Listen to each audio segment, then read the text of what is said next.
Y por supuesto también la bienvenida a nuestro invitado, el doctor Antonino Vidal Ortega, quien viene esta tarde a traernos una parte muy importante de su trabajo académico de muchos años, que tiene tanto que ver con el pasado y me atrevería inclusive a decir que con el presente de Cartagena en primer lugar y por supuesto del Caribe colombiano. Antes de hacerles la presentación formal de Antonino, vamos a cederle la palabra a unos breves minutos, porque él ha venido también a hacer la presentación de una maestría en historia que tiene la Universidad del Norte, que solo nos llevará unos breves minutos y entonces sí pasamos ya a la presentación formal. Bueno, gracias Moisés, muy amable por primero agradecerte la invitación para poder venir a compartir mi trabajo con los cartageneros.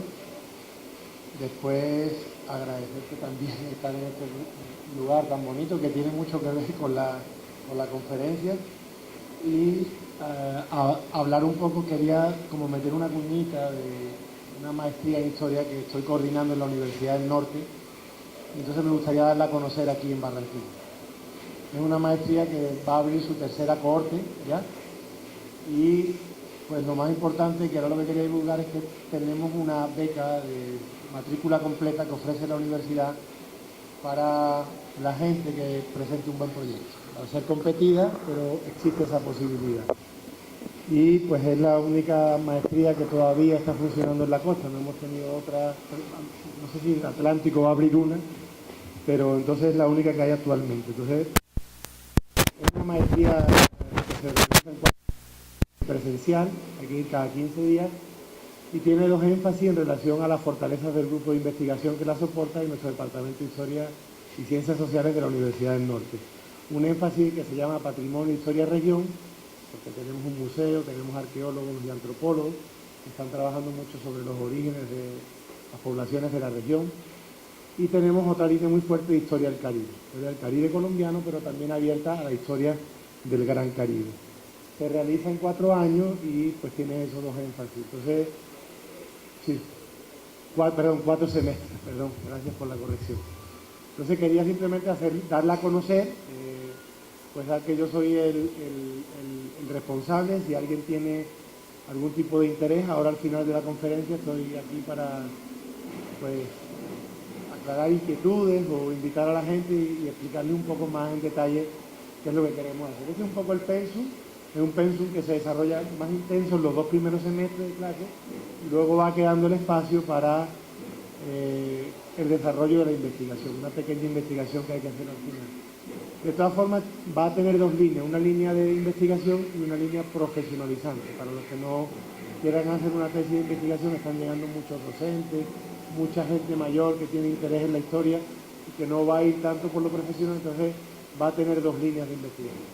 Entonces, simplemente a mencionarlo, mostrar ese que es la malla que tenemos, y luego si alguien tiene detalles, con mucho gusto, pues aclararé inquietudes o preguntas que tengan. Y sobre todo, pues para los más jóvenes, para los que están saliendo ahora de la carrera, invitarles a que hay una beca de matrícula completa, casi 30 millones, la maestría vale 6 millones por semestre. Entonces, pues para que la compitan, vayan a hacer una entrevista, que es lo único que vamos a pedir, un pequeño tema, un anteproyecto de investigación, una presentación de 5 minutos y pues el candidato con más mérito será el agraciado de esa beca. Así que para que lo hagan circular entre la gente que tenga interés. Gracias. Si alguno tiene una pregunta, ahora. Sí, yo he traído algunos folletos que tiene Donna, la directora del archivo, que ella va a poner ahí.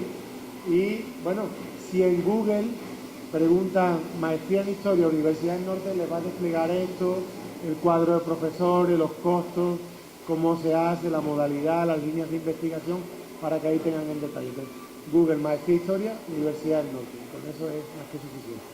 ¿De acuerdo? Y cualquier cosa yo dejaré ahora mi correo al final. Bueno, Moisés también lo tiene, Dona también lo tiene y profesores de la Universidad de Cartagena. Es fácil comunicarse conmigo, ¿vale? Bueno, muchas gracias. Muy bien. Hace unos minutos, aquí antes de comenzar, conversábamos con nuestro amigo Plácides Cortés, haciendo un poco de memoria sobre tantas cosas que nos explican un poco cómo hemos venido construyendo la memoria y la historia de esta ciudad. Y en ese edificio que venimos construyendo, por lo menos desde finales del siglo XIX, juega un papel muy importante el aporte que se ha hecho desde España y particularmente desde Sevilla, donde desde diversos frentes de trabajo y a lo largo de, no sé, más de 50 años se han venido produciendo una serie interminable de obras sobre historia de Cartagena. Y traigo a cuento esto porque si bien esto se conoce, digamos, en el medio académico, sigue siendo todavía desconocido para el público común y corriente. Muchos de ustedes recordarán, por ejemplo, por allá entre la década del 50 y del 60, la obra fundamental que sigue siendo clásica del profesor Enrique Marco Dorta, que en ese momento se convirtió en un libro de cabecera para conocer sobre todo el pasado y la importancia material de la ciudad. El profesor Marco Dorta, además, fue quien estimuló a su vez, lo que podríamos decir, a una segunda generación de historiadores que ya luego, con unos mejores instrumentos, con el perfeccionamiento de la ciencia de la historia, con todas sus herramientas, con toda el método científico al servicio de la historia, esta segunda generación también produjo una serie de obras que hoy también forman parte, digamos, de esa bibliografía básica de Cartagena. Pero el asunto no paró ahí, porque estos profesores a su vez entregaron, como en una carrera de relevos, aunque algunos todavía están vigentes, ese interés por el conocimiento de la historia de Cartagena que ahora ellos tomaron y que han ampliado, como debe ser, por supuesto, al gran espectro de la historia y de la cultura del Caribe colombiano. Aquí en las bibliotecas hemos tenido ya, tenemos compilaciones de la mayor parte de estos trabajos, que por supuesto obedecen también a distintas vertientes, a distintas escuelas, a distintas ópticas de trabajo sobre la historia, pero que en su conjunto forman, digamos, un volumen muy interesante y que forman parte esencial, digamos, del conocimiento de la historia nuestra. De allí, de ese grupo, sin duda, uno de los más aventajados, porque ha sido probablemente el que con más dedicación se ha dedicado, el que probablemente tenga una producción bibliográfica mucho más elevada en los temas del Caribe, es nuestro amigo Antonino Vidal Ortega. Él es, por supuesto, hizo su estudio que ha venido haciendo Antonino a lo largo de sus libros, a lo largo de numerosos artículos. En este mismo enlace un enlace podría pasarles a ustedes también la recopilación de la hoja de vida, donde ustedes pueden encontrar la cantidad de artículos que ha producido Antonino a lo largo de casi, ahorita mismo le preguntaban, yo creo que son entre 25 y 30 años que lleva ya de trabajo académico tratando el tema de Cartagena, ¿no? Todo eso, además, es lo que lo ha conectado de tal manera con el Caribe que justo, y ahorita mismo también le preguntaba, se ha venido aquí a hacer el ejercicio profesional y en una breve estadía pensada, que ya lleva 14 años, ha estado en la Universidad del Norte y de ahí su conexión con esta maestría. Pero desde allí no solamente ha seguido estimulando los estudios ya clásicos en los cuales venía trabajando en el periodo colonial, sino que también ha agregado otros trabajos ya de la historia más contemporánea. Y en este caso, nuevamente en la órbita del Caribe, tanto de Santa Marta como de Barranquilla, como de Cartagena, ya en los siglos XIX e inclusive algunos estudios ya en el siglo XX.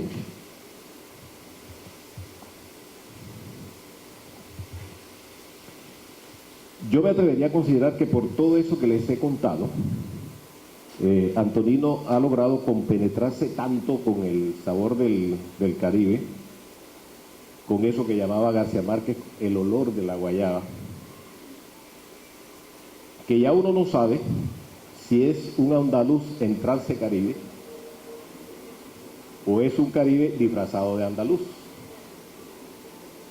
A lo mejor él mismo es el resultado de tantos viajes de ida y vuelta que ha realizado, no solo en el campo de sus investigaciones, porque el solo viaje al fondo de los documentos, al estudio de tantos folios, legajos, especialmente los del archivo de la Casa de Contratación de Sevilla, ya eso solo es un viaje de ida y vuelta imaginario, pero además ese mismo estímulo es el que le ha servido también para hacer numerosos viajes él personalmente de ida y vuelta a lo largo de su vida, que podríamos sintetizar como si lo hiciera en el siglo de su estudio, como si lo hiciera entre Cádiz y Cartagena de Indias, ¿no? Pero esas idas y vueltas es lo que lo han llevado más recientemente a regalar en Barranquilla, donde ha echado anclas por un tiempo, que nosotros, sus amigos, esperamos que sea por una temporada mucho más prolongada, ¿no? Y por supuesto, se la pasa también entre Barranquilla y Cartagena, que son motivos de las entrañas de sus estudios.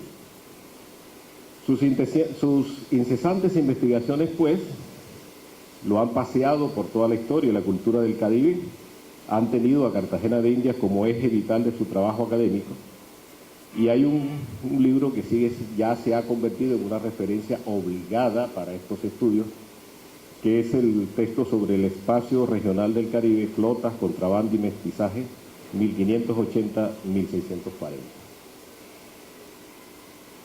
Por su conexión con el Caribe, ya sus estudios no solamente se circunscriben, como les decía, a los siglos XVII y a los siglos XVIII, sino que su estadía en Barranquilla lo ha estimulado a prolongar sus investigaciones sobre temas de diversa índole cultural de los siglos XIX y del siglo XX. Además de investigador, ejerce la docencia, asesora a los historiadores nuevos, se ha paseado por muchos rincones de América y del Caribe, en muchos foros, seminarios y congresos de su especialidad. Esta tarde, de todo ese de esa inmensa labor investigativa dedicada a tantos años ya de estudio en los archivos, y particularmente en el Gran Archivo General de Indias, nos trae una conferencia sobre Cartagena de Indias y los mercaderes portugueses de esclavos en la primera mitad del siglo XVII. Una historia que está íntimamente ligada a los cimientos de nuestra propia sociedad y una historia que está íntimamente ligada con este sitio. Ya Antonino les contará por qué. Muchas gracias de nuevo a ustedes y bienvenido, Antonino. Muchas gracias por tus generosas palabras, Moisés. Muy agradecido por el espacio que me brindas y la oportunidad que me das de compartir pues mi trabajo aquí en Cartagena, que creo que es uno de los lugares donde mejor se pueden exponer, ¿no? Bueno, para no entretenernos mucho y meternos en la materia, hoy cuando le propuse a Moisés, gracias por la invitación, dar una conferencia, se me ocurrió un tema que he sacado a la luz recientemente ahora, porque esto formó parte de mi tesis doctoral, pero quedó ahí sin publicar y sin nada, en un libro grande de 500 páginas, ¿sí? Y el año pasado en Lisboa me hicieron una propuesta de escribir en una revista y retomé, lo actualicé y lo saqué, y es una parte muy desconocida de la historia de los cartageneros. No se sabe mucho, pero aquí en ese periodo que yo trabajé, entre 1580 y 1640, quizá el periodo de esplendor colonial de Cartagena, después ya decae en el siglo XVIII, se vuelve quizá el centro del Caribe, en ese momento, de todo el Caribe, el Gran Caribe, los portugueses jugaron un papel muy importante.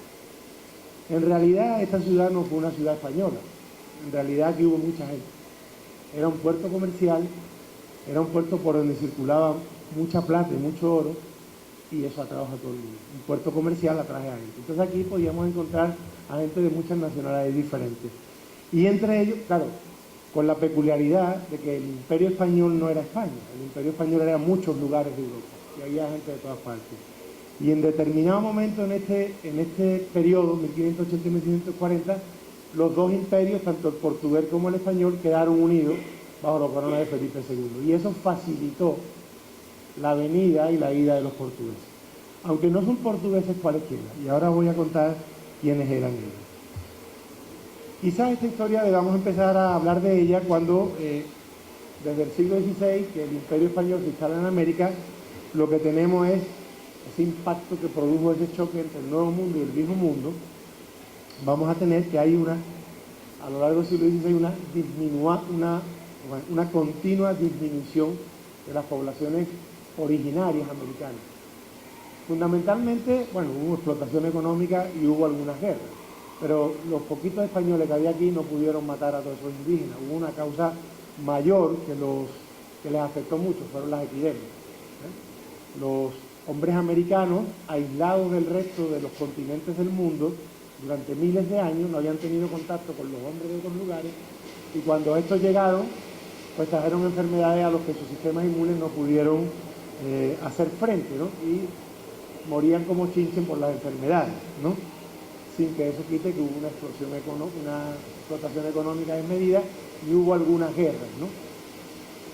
Pero eso se volvió entonces un problema muy grave para consolidar el Imperio Español. La gente se moría, desaparecía.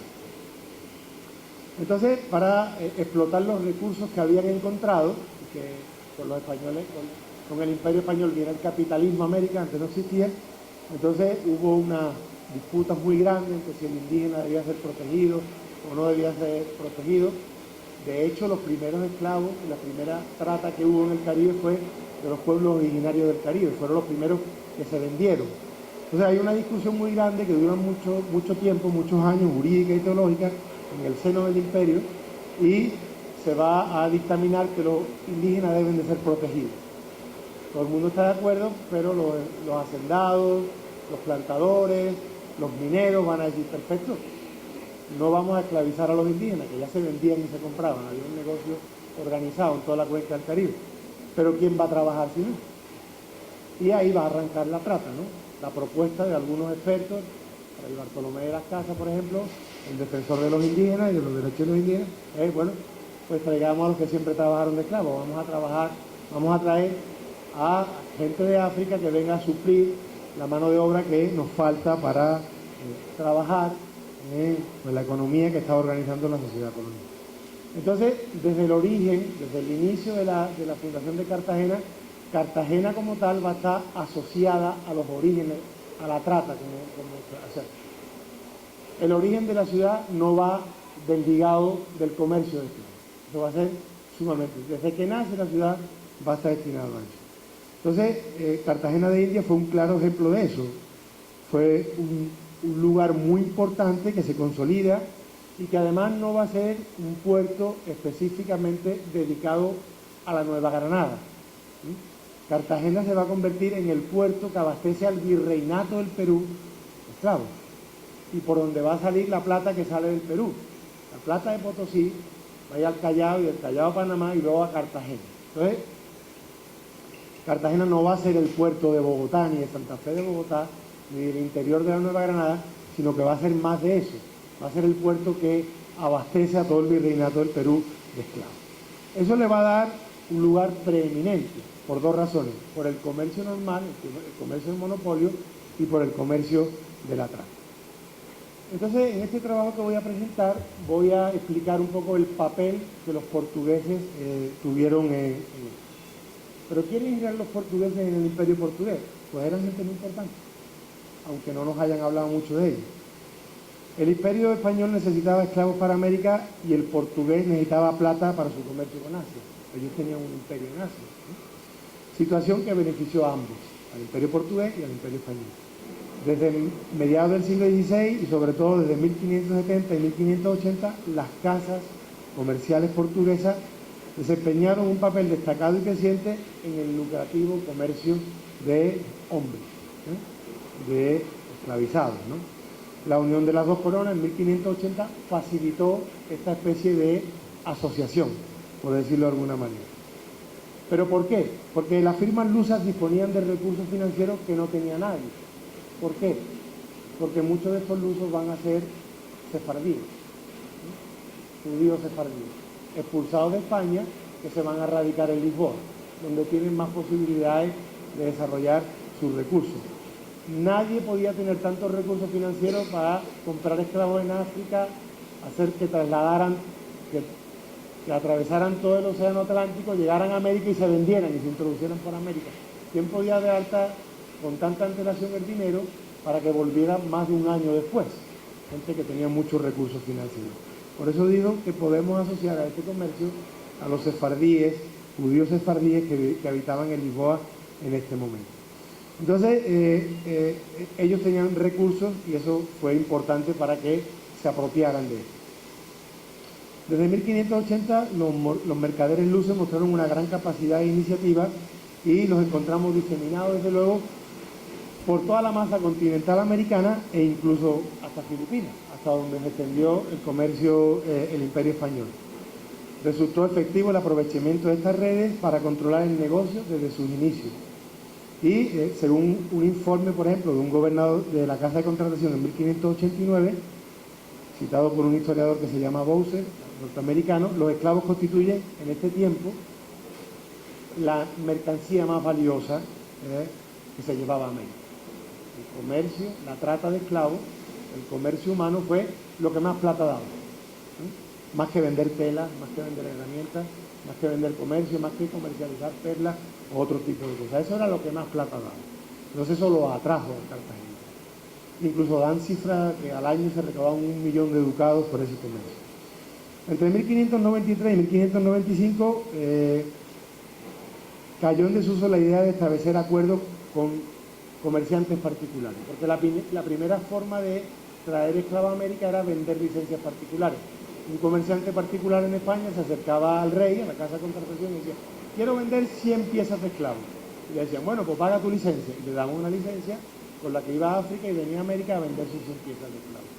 A partir de esta fecha, por la demanda de América, porque seguía la crisis demográfica, va a haber asentistas portugueses muy poderosos, estos sefarditas seguramente, que compraron por 5 años, le adelantaban el dinero al rey y ellos compraban 2.000 piezas de esclavos y luego la vendían al mercadeo, a otros mercaderes que los traían a América. O sea, se va a crear un monopolio, un asiento de esclavos en manos de estas compañías comerciales portuguesas. A partir de 1595 la corona transfirió la importación de esclavos, por tanto, a estos asientos, monopolios, diríamos, comerciales por periodos largos y por grandes cantidades. Y en realidad el asentista fue un intermediario entre los comerciantes individuales y la corona. La corona dijo: yo no me encargo de eso, yo te vendo a ti los derechos por 5 años y tú te encargas de eso. Ese fue el monopolio y a cómo se llegó. La realidad demostró que los asentistas que articulaban una red grande de agentes y proveedores fueron impotentes para controlar este comercio de todos los traficantes portugueses. Y al mismo tiempo, cuando los comerciantes portugueses que traían los esclavos percibieron la debilidad del Imperio español en el comercio, para controlar el comercio, a partir de ahí el comercio de esclavos también se puede asociar a la trata, al contrabando. Los barcos venían cargados de esclavizados, pero también venían cargados de muchas mercancías. Entonces los barcos descargaban esclavos, pero descargaban mucho contrabando también. Incluso el oidor de la Audiencia de Santa Fe, Luis Tello, en 1594 en un informe decía sobre Cartagena, ¿no? Es cosa sin duda de que desde los años 80 esta parte fue la primera entrada, de negros, entre comillas, ¿no? Es un informe del oidor en ese año, que vuestra majestad contrató que trajesen a estas partes de Guinea, Cabo Verde y Angola. Han entrado en este puerto y costas de la tierra firme, sin registro y sin licencia, cientos, miles. La mayor parte de ellos por culpa de los justicias y oficiales que, pareciéndole dificultad y prueba de ella, y a veces por sus intereses particulares, los han disimulado. El oidor va diciendo cómo había un gran comercio y un gran negocio, incluso que se salía de lo legal. Pero dice que era imposible averiguar estos testamentos. Todos entraban en una especie de acuerdo, pacto, y los esclavos entraban sin pagar impuestos. Entonces, como los mercaderes percibieron que la demanda excedía la cuota, traían en los esclavos más piezas de las que les correspondía vender. Entre 1611 y 1614 el consulado de Sevilla consiguió que la corona obligara a la inspección de estos barcos. Y incluso puso jueces en Cabo Verde y en Guinea para intentar controlar este desmán, no porque le importara mucho el contrabando, sino porque no recaudaba impuestos. El contrabando no es normal, el contrabando es comercio, igual, y lo practicaban los mismos, salvo que de una parte se pagaba impuestos y de otra parte no. Todos estaban practicando ese comercio. Bueno, la presencia de los portugueses en Cartagena.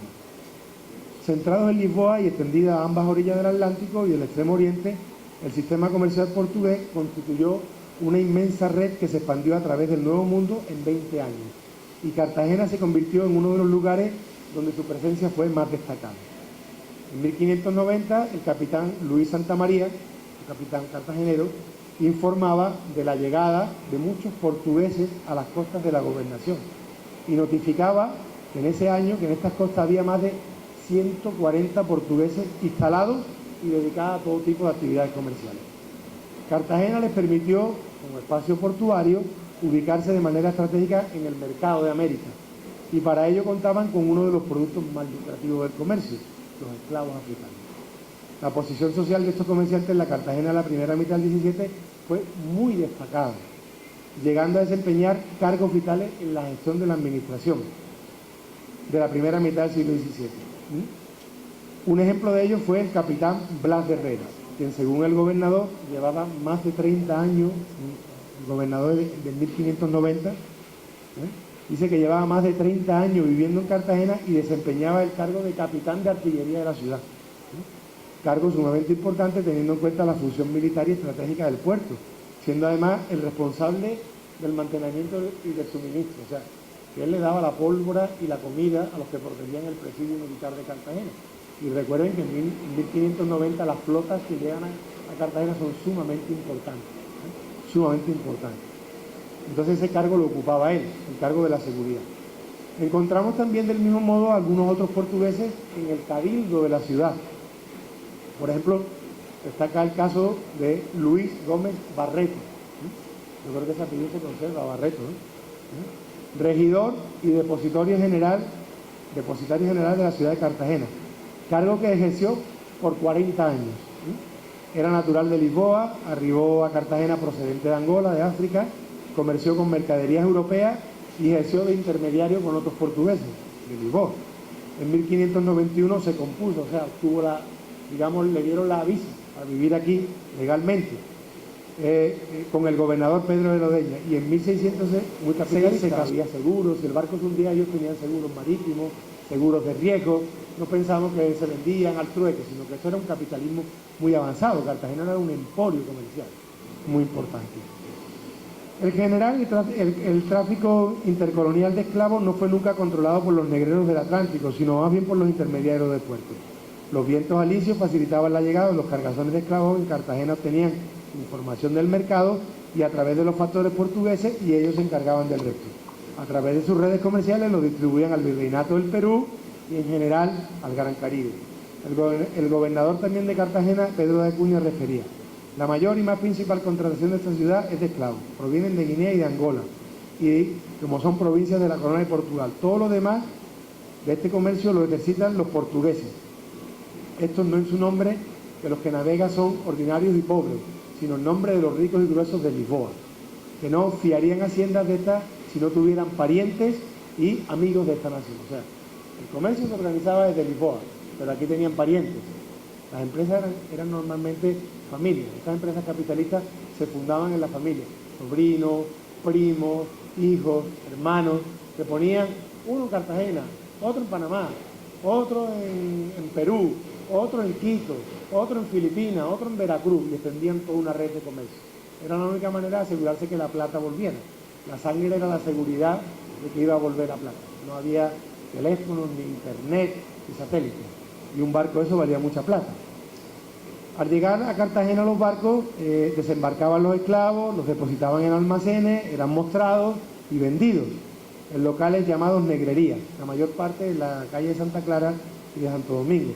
Sandoval nos describió eso, el padre Sandoval. Llegan hechos unos esqueletos, sácanse luego en tierra en carne viva, ponenle en un gran patio corral, acuden a él luego innumerables gentes, unos llevados de la codicia, otros de la curiosidad y otros de la compasión.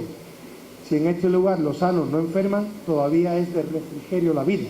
Dice, en este tiempo, por ordenarse engordarlos para poderlos vender con más ventaja. O sea, una vez que llegaban a Cartagena, los cuidaban, los vendían, los ponían bonitos para que la mercancía valiera más plata. Si venían muy hecho polvo, no costaban dinero. Una vez concentrados los esclavos, se organizaban en una almoneda pública, una subasta pública, donde acudían los corresponsales de los comerciantes venidos de toda América y del Caribe. En todo momento el comercio fue dominado por los portugueses cartageneros, encargados a su vez de la llegada de la mercancía y de distribuirla por el interior y hacia las islas y las costas del Caribe suroccidental. La plusvalía de este comercio les permitió diversificar sus inversiones en el litoral caribe de la actual Colombia. De esta manera participaron en el comercio transatlántico como del intercolonial, refiriéndose a esto un regidor de la ciudad, del Cabildo de la ciudad, Diego Matute. Los portugueses tienen correspondencia en Lima, en México, en el nuevo reino de Caracas y en toda la banda de Barlovento. Esas son todas las islas del Caribe. Donde hay muchos frutos de la tierra como es tabaco, cuero, jengibre, palo de Brasil, cacao y otros géneros.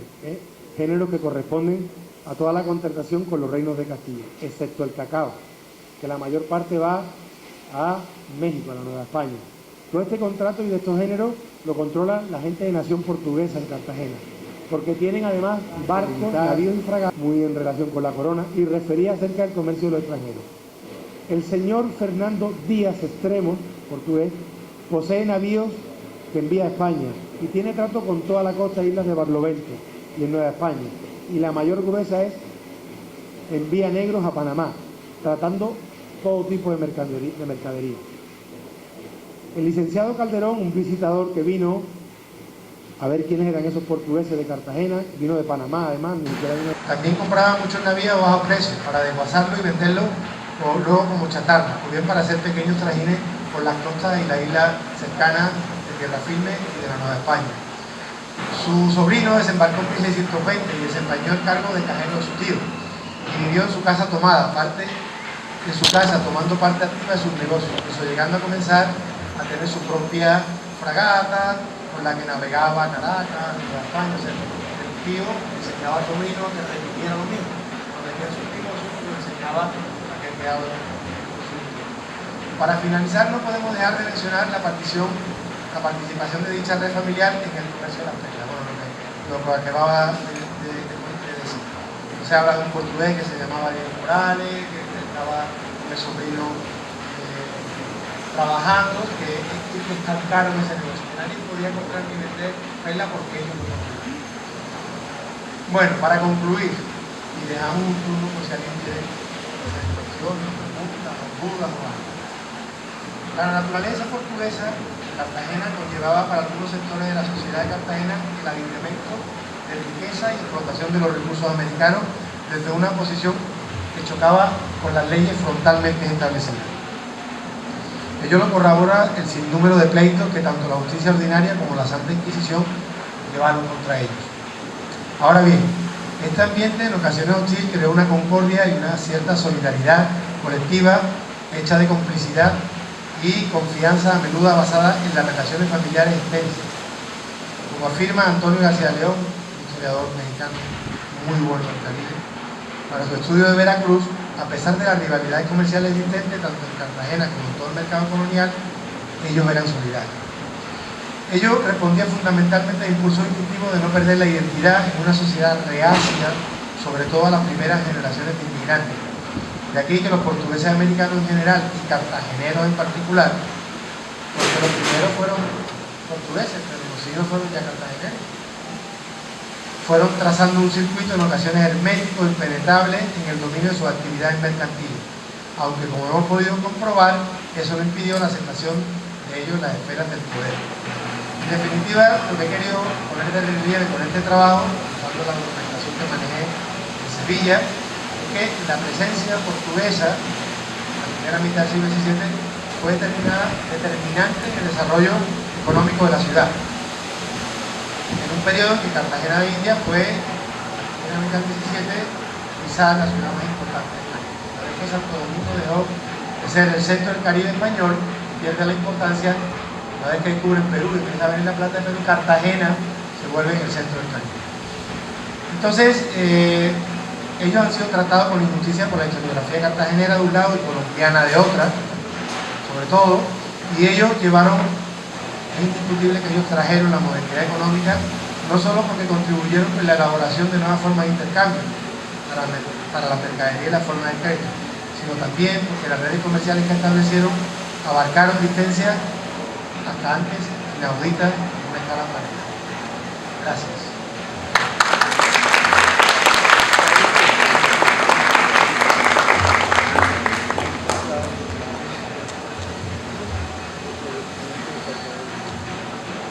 Si hay alguna pregunta, pues abrimos la ronda. Para estimularnos un poco, queremos decirle que dos cositas. Por un lado, y eso lo hemos aprendido por los estudios de los documentos, la casa del capitán Jorge Fernández Gramajo en Cartagena estaba justamente al lado del convento de San Agustín, es decir, en el mismo sitio donde está hoy el edificio Gallery. Esa fue la casa que habitó, y hay documentos donde describen el ajuar y toda la decoración que tuvo la casa en este momento al que se refiere Antonino. Por otro lado, en esta nueva apuesta del museo, que hemos abordado el tema de la Inquisición, hemos puesto de manifiesto, al lado de lo que fue la historia institucional de la Inquisición, un poco quiénes fueron esos otros perseguidos por la Inquisición. Y dentro de eso figura, por supuesto, la figura cimera del capitán Jorge Fernández Gramajo, por supuesto. Y algo más, aquí tenemos en el museo, en proceso pues de recuperación, la placa mortuoria que estuvo durante mucho tiempo en el convento de San Diego, porque fue prácticamente su gran benefactor. Está aquí en el patio, es la placa de mejor factura que tenemos, y que tuvo mucho tiempo exhibida en una de las paredes. Está un poco rajada y ahora mismo estamos en proceso de recuperación, como les digo. Estos son las huellas de todo ese pasado importante de la ciudad. Mucho gusto.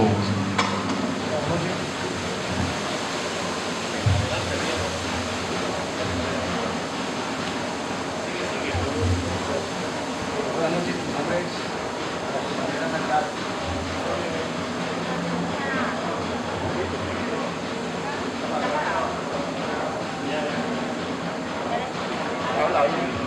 Mi nombre es Rafael Haddad, miembro de la Unión Cultural como Árabe de Cartagena, como referente a la presencia portuguesa en Cartagena. Al principio, como que nosotros tenemos un origen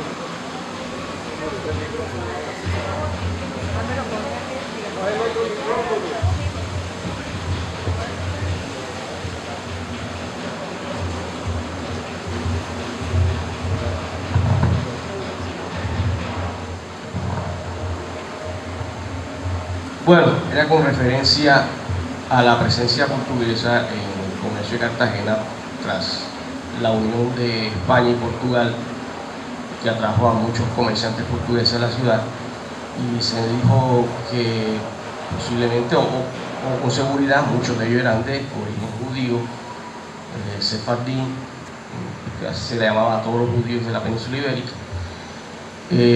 Yo pienso que independiente de eso, eran portugueses, y Portugal, por su posición geográfica, por su vocación como pueblo marinero, que siempre tiene la ventaja de tener una actividad de comercio exterior, lo llevó a esa digamos superioridad o habilidad en el comercio a donde fuera. Quizás se les persiguió aquí en la América española, y se les señalaba de ser practicante del judaísmo, con esta ciudad como Cartagena, que estaba la Inquisición, de pronto por celos comerciales o envidias, porque estas personas con seguridad tenían una ventaja y habilidad comercial, que estaba de pronto extrayendo las riquezas de la corona española, de la América española, y iban a parar a Portugal. Y quizás ese puede ser uno de los motivos de la separación posterior de España y Portugal. Se dice que, como usted lo dijo, que en 1650 se rompe la relación de unión que hay entre España y Portugal, y por lo tanto también baja el comercio de esclavos con Portugal. Pero Cartagena no dejó de ser un puerto negrero, un puerto de tratantes de esclavos, y alguien tiene que suplir ese comercio. Siguió siendo. Es a partir de ese momento que Inglaterra ocupa ese espacio de aprovisionamiento de esclavos en Cartagena. A partir de la mitad del siglo XVII, el control del comercio ya queda en manos de otros imperios, Inglaterra, Francia y Holanda también. Pero a partir de 1650 también va a vivir una crisis, va a perder su importancia. La va a superar México, Veracruz, La Habana va a ser más importante en el Caribe que Panamá, Cartagena. O sea que el periodo grande de Cartagena en 1570, 80 es el periodo de máximo esplendor. Después tiene una lenta decadencia, y en el siglo XVIII es un puerto negrero, pero ya no de tanta importancia. ¿De acuerdo?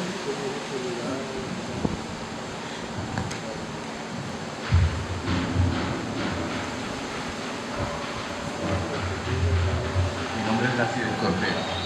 Primero agradecerle por su extraordinaria conferencia. Uno sale sabiendo cosas que no sabía, ¿verdad? Eso es muy importante, para mí es muy importante. Dos inquietudes. Una es Cartagena siendo un puerto negrero, ya con el paso del tiempo aquí quedaron las huellas raciales. Aquí quedaron las huellas raciales, ¿no? La población cartagenera en su mayoría es de ascendencia africana, ¿no? Pero lo mismo no pasó en Guadalajara, en Veracruz, que